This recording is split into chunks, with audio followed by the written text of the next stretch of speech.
Okay, this is video number 8. Thanks for joining. In this video, I wanted to talk a little bit about the espresso bar.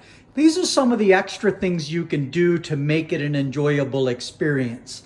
I have some art deco on the wall, but what really makes this bar enjoyable is having the additional flavors, sugar, different varieties of sweeteners that people may enjoy. Also, I can do coffee to go, and I can even do cold coffees with ice and milk and in a cup and so forth.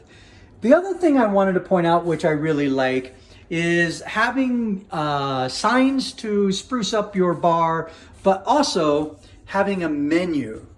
This is really important. It allows people to kind of, if you have guests over, they can kind of pick and choose something that they think they may want to try, and then it gives you a menu of what you can make.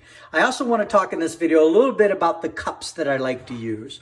So the drinks I typically make are an espresso. A doppio is the most common.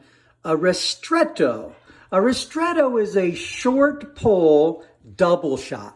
So I will run it just like I normally do here, but instead of running the full time, I'll actually stop this extraction early, and I'll get coffee right here in the middle. So basically, I'm using the same amount of coffee as a double shot in a double basket, but I'm getting the volume of a single shot.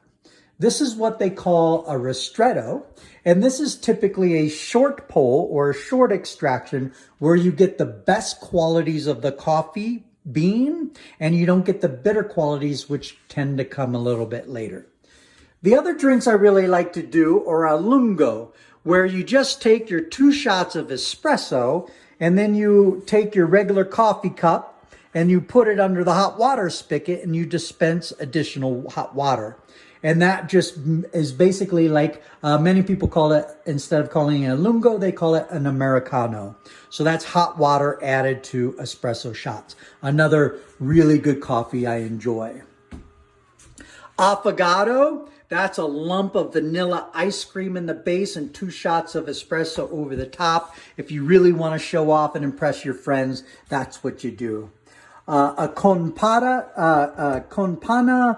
or a breve. These are the 2 I really enjoy. This is a double shot of espresso with just a little bit of half and half or cream on top.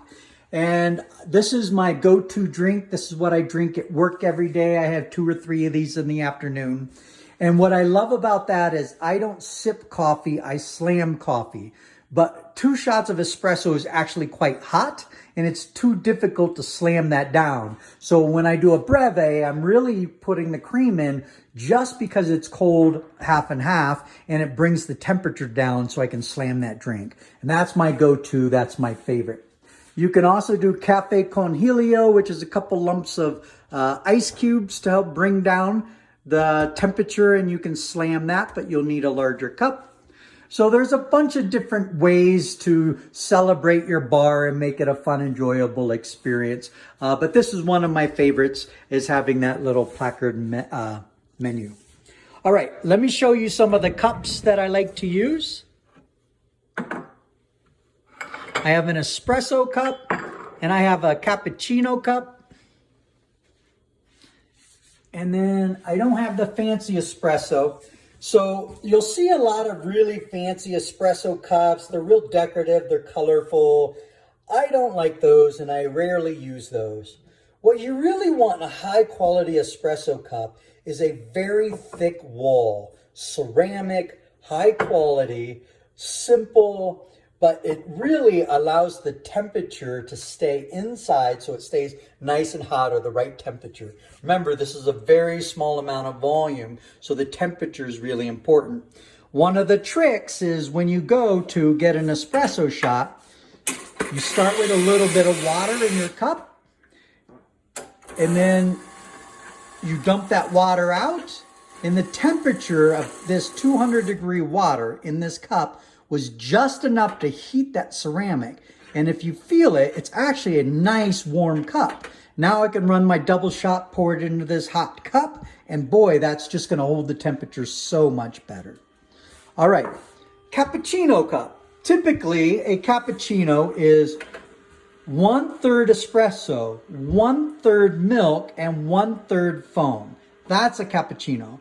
Most people make cappuccinos, which are actually lattes. They're not cappuccinos at all. They have way too much milk and very little foam. That's typically what you'll find at Starbucks. Even though they call it a cappuccino, it's mostly a latte. So the cup size is really important. This is about a 10-ounce cup, and this allows you to have 2 shots of espresso, just a little bit of milk, and then I dollop all that foam on top after I've whipped it up, and that's a fantastic cappuccino. Rich, flavorful, lots of power, and just a little bit of milk and enough foam to stick to your upper lip and make you look cool. All right, thank you all for joining today. See you later.